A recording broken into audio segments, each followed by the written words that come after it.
हम शुरू करते हैं वर्कशीट नंबर 3। ये वर्कशीट आपकी हिंदी की है, इसे मैं बना रही हूँ, आप लोग ले लेंगे। ये 8 क्लास की, इसके अलावा 6 और 7 क्लास की भी मैंने अपलोड कर दी है, आप लोग ले सकते हैं। आप लोग प्लेलिस्ट का यूज़ करा करें, उसमें आपको सारी वर्कशीट इजीली अवेलेबल हो जाएंगी।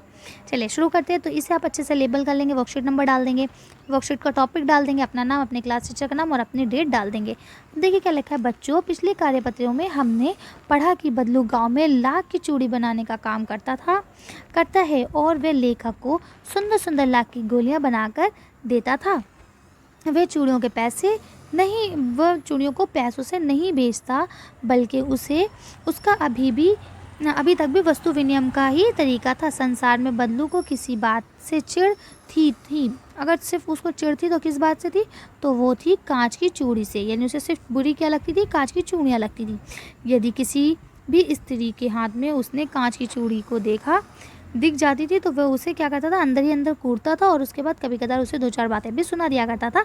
अब आगे ये सब हमने पिछला पढ़ लिया है, अभी हम इससे आगे पढ़ लेते हैं, देखते हैं आगे क्या लिखा है।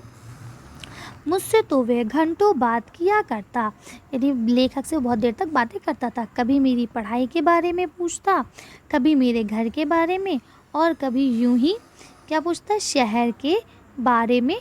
ठीक है, यानी कभी उसके घर के बारे में, कभी उसकी पढ़ाई के बारे में और कभी यूं ही उसके शहर के जीवन के बारे में कि शहर का जीवन कैसा है, कैसे लोग होते हैं। मैं उससे कहता कि शहर में सब कांच की चूड़ियाँ पहनते हैं, तो वह उत्तर देता शहर की बात और है। लल्ला किसे कहते हैं, बच्चे को कहते हैं प्यार में, है ना। वहाँ तो सभी कुछ होता है, वहाँ तो औरत अपने मर्द का हाथ पकड़कर सड़क पर घूमती भी है। देखिए ये गलत बात मानी जाती है ना, इसलिए वो कह रहा है। और फिर उनकी कलाइयाँ नाजुक होती हैं ना, लाख की चूड़ियाँ पहने तो मोच आ जाएगी। अगर लाख की चूड़ियाँ पहनेंगी तो मोच आ जाएगी, क्योंकि लाख की चूड़ियाँ जो होती है ना वो थोड़ी मोटी मोटी होती हैं और थोड़ी भारी भी होती हैं। कभी कभी बदलू मेरी अच्छी खासी खातिर भी करता। जिन दिनों उसकी गाय के दूध होता, यानी कि गाय जब दूध दे रही होती तो वो क्या करता, हमेशा उसके लिए मलाई बचा कर रखता। और आम की फसल में तो मैं रोज़ ही उसके यहाँ से 2-4 आम खाकर आता। यानी कि जब भी अगर आम की फसल हो रही होती गर्मियों में तो वो आम भी देते उसे खाने को, इसके अलावा मलाई वगैरह भी देते। परंतु इन सब बातों के अतिरिक्त जिस कारण वे मुझे अच्छा लगता था वे ये था कि लगभग रोज़ ही वह मेरे लिए 1-2 गोलियां बनाकर देता था लाख की, इसलिए वो उसे बहुत पसंद था। मैं बहुधा हर गर्मियों की छुट्टी में अपने मामा के यहाँ चला जाता, यानी जब भी गर्मियों की छुट्टी पड़ती, समर वेकेशन पड़ती, तो मैं अपने मामू के घर चला जाता और 1-आध महीना वहाँ रहकर स्कूल खुलने के समय तक वापस आ जाता। यानी जब स्कूल खुलने वाले होते जुलाई में तब वापस आता, तब तक कि वो वहीं रहता। परंतु 2-3 बार ही मैं अपने मामा के यहाँ गया होऊंगा, तभी मेरे पिता का, यानी कि जो उसके पिताजी थे, उनका एक दूर शहर में, ठीक है, बदली हो गई, यानी ट्रांसफ़र हो गया, वो किसी दूसरे शहर में चले गए और एक लंबी अवधि तक मैं अपने मामा के गांव ना जा सका। तब लगभग 8-10 वर्षों के बाद जब मैं वहां गया तो इतना बड़ा हो चुका था कि लाख की गोलियों में मेरी रुचि नहीं रह गई थी। अतः गाँव में होते हुए भी कई दिनों तक मुझे बदलू का ध्यान ना आया। यानी क्या होता है, बच्चे जो होते हैं ना वो बहुत सेल्फिश होते हैं, जहाँ उन्हें चीज़ मिलती है, चॉकलेट, टॉफ़ी, वो वहीं जाना पसंद करते हैं, है ना। बच्चे क्या, मैं भी खुद भी, जहाँ मुझे चॉकलेट मिलती है ना मैं वहीं जाती हूँ। ठीक है, चलिए, तो यही बात वो कह रहे हैं कि जहाँ उसे अब, क्योंकि वो बड़ा हो गया था, ठीक है, और उसे अब लाख की गोलियों में कोई रुचि नहीं बची थी, इसीलिए वो गांव में होने के बावजूद बदलू के पास नहीं गया। इसी बीच मैंने देखा कि गांव में लगभग सभी स्त्रियां कांच की चूड़ियां पहने हैं। यानी उसने क्या देखा, गांव की सारी लेडीज़ कांच की चूड़ियां पहने हुए हैं। ठीक है, अब उसने क्या हुआ, विरल ही, यानी एकदम इसे अचानक, ठीक है, वो सॉरी बहुत कम, विरल माने बहुत कम, यहाँ देखिए लिखा, बहुत कम ही हाथों में मैंने लाख की चूड़ियाँ देखी।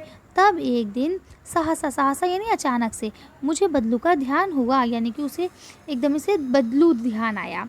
बात ये हुई थी, यानी उसे कैसे ध्यान आया बदलू, वो ऐसे याद आया कि बात ये हुई कि बरसात में मेरे मामा की छोटी लड़की आंगन में फिसल कर गिर पड़ी। ठीक है, उसके हाथ में कांच की चूड़ी टूटकर कलाई में घुस गई, यानी वो जो कांच की चूड़ियाँ पहने थी, अच्छा लाख की चूड़ियाँ जो ना वो इतनी आसानी से टूटती भी नहीं थी, तो कहते हैं जो कांच की चूड़ी पहने थी वो टूट गई और उसके हाथ में घुस गई और उससे खून बहने लगा। मेरे मामा उस समय घर पर ना थे, मुझे ही उसकी मरहम पट्टी कराने पड़ी, यानी कि जब मामा नहीं थे तो वो भी बड़ा हो गया था, इसलिए अब उसे ही जाना पड़ा। तभी यानी कि जब वो वहाँ चला गया मरहम पट्टी करने, तभी सहसा मुझे बदलू का ध्यान हुआ, यानी तब उसे बदलू के बारे में याद आया कि वो कैसे लाख की चूड़ियाँ बनाता था, और मैंने सोचा कि उससे मिलाऊं। अतः शाम को मैं घूमते घूमते उसके घर चला गया। बदलू वहीं चबूतरे पर नीम के नीचे एक खाट पर लेटा था। यानी उसने क्या देखा, बदलू उसी जगह पे लेटा है। अब नए शब्द क्या है देखिए आपके, अवधि यानी समय, मर्द माने कि पति, और रुचि माने लगाव, नाजुक माने कोमल, विरल माने बहुत कम, खातिर यानी मेहमान नवाजी करना, साहसा यानी यकायक एकदमी से, बहुधा हमेशा, और खाट यानी चारपाई। अब आपका पहला क्वेश्चन क्या लिखा है, गांव में रहते हुए भी लेखक को बदलू का ध्यान क्यों नहीं आया। तो आप लिखेंगे गांव में रहते हुए भी लेखक को बदलू का ध्यान इसलिए नहीं आया क्योंकि उसको अब लाख की गोलियों में कोई रुचि नहीं थी। अगर उसे लाख की गोलियों में रुचि होती तो वो दौड़ता हुआ बदलू के पास जाता कि शायद मुझे 2-3 गोलियां और मिल जाए, है ना। अब उसे ज़रूरत नहीं थी इसलिए वो नहीं गया। अगला क्वेश्चन क्या है, बदलू लेखक से घंटों क्या क्या बातें किया करता था। तो आप लिखेंगे बदलू लेखक से कभी पढ़ाई, कभी घर, और कभी यूं ही शहर के जीवन के बारे में घंटों बातें किया करता था। ये करना था लिखा है, यहाँ करता होगा, ठीक है, यहाँ करता करेंगे, करता था, ये करना काट देंगे। अब अगला लिखा है आपका, घर में मेहमान आने पर आप उनकी मेहमान नवाज़ी कैसे करेंगे सोचकर लिखिए। यानी आप कैसे मेहमान नवाज़ी कर सकते हैं। तो देखिए, जब हमारे घर पे मेहमान आते हैं तो हम निम्न प्रकार से उनकी मेहमान नवाज़ी कर सकते हैं। कैसे कर सकते हैं, उनको अच्छे से कमरे में बैठाकर उनसे बातें करें। देखिए, मेहमान जब आते हैं तो हमें उनसे अच्छे से बात करना चाहिए, सबसे पहला पॉइंट यही है। अगर हम उनसे अच्छे से बात नहीं करेंगे तो वो खफा हो जाएंगे, नाराज़ हो जाएंगे और हमारे पास से चले जाएंगे। दूसरा पॉइंट ये कि उनके खाने पीने का भी ख्याल रखना चाहिए। अब कोई कितनी दूर से कितना थका हुआ आया है आपको क्या पता, तो इसलिए जैसे ही कोई आता है तो सबसे पहले आपका काम होना चाहिए कि आप उससे पूछें कि आप पानी पिएंगे या आप कुछ खाएंगे, उनको खाना पानी देना चाहिए, ठीक है। अगला पॉइंट क्या है, उनके आराम की सुविधा का ख्याल रखना चाहिए। आराम और सुविधा का ख्याल रखना चाहिए, यानी क्योंकि वो आपके घर आए हैं, कुछ नहीं कुछ तो चल के आए होंगे, तो इसलिए आपको उनके आराम का, उनकी सुविधा का ख्याल रखना चाहिए कि भाई आप लेट जाओ, आराम कर लो, है ना। इसे ही मेहमान नवाजी कहते हैं। कोई अगर आपके घर आता है तो वो आपसे मिलने आया है, आपसे बात करने आया है, अगर आप उससे अच्छे से बात करेंगे, उसका ख्याल रखेंगे तो वो आपके लिए अच्छा होगा, तो वो खुश होके जाएगा। अदरवाइज़ अगर आप उससे बात नहीं करेंगे तो वो क्या हो जाएगा, नाराज़ हो जाएगा, कहते हैं देखो हम इनके घर इतनी दूर मिलने भी गए और उसके बावजूद इन्होंने हमसे ढंग से बात नहीं करी, ठीक।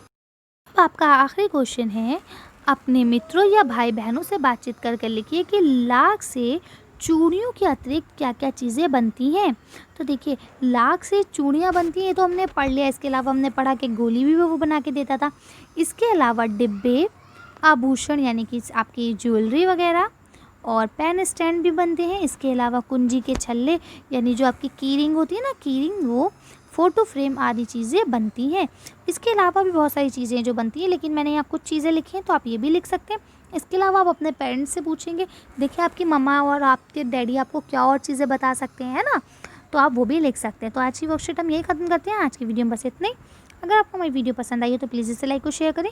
अगर अभी तक आपने हमारे चैनल को सब्सक्राइब नहीं करा तो प्लीज़ हमारे चैनल को सब्सक्राइब करें। Thank you for watching.